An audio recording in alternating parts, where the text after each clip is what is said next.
اوس یې څه په زړه ارمان دی په دې ټیم کې؟ ما ویل نه ارمان دی چې د خلکو پلاران به په کورونو ته راشي. السلام علیکم، زه یم رفیق صادق، تاسو ګورئ موهمن کینګ. ملګرو، یو ویډیو مخې ته راغله، هغه تاسو سره شیر کول غواړم، خو که څوک هم د کمزوري زړه والی زما په شانتې نو هغه دې هرګز نه ګوري، ولې چې په دې ویډیو کې ډېر زیات درد پروت دی.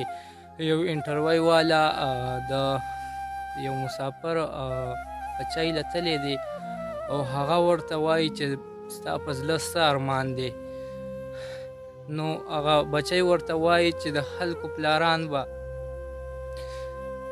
پلاران به کورونو ته ځي او زه به ورته ګورم. نو ملګرو، ډېر زیات خفه کړمه دې ویډیو، ډېر انتهایي خفه کړمه.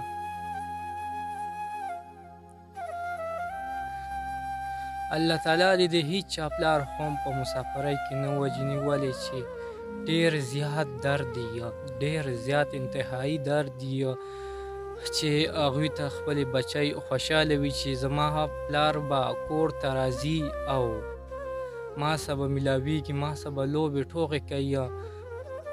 دا منمه چې مرګ حقه لار ده، هر څوک به مري، هېڅوک هم پاتې کېدونکي په دې دنیا نشته دی، خو الله تعالی دې د وړو بچو پلاران نه وژني، ولې چې هغوی ډېر زیات خفه کېږي.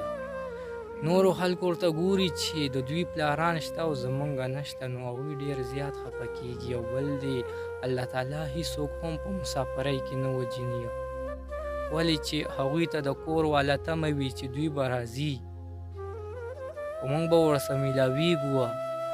ډېر انتهایي هغوی خواهشمن وي چې موږ به دوی سره میلاویږو.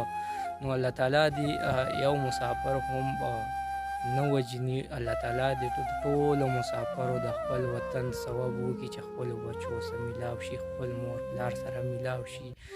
نو د بلې ویډیو پورې مو په لوی الله سپارو.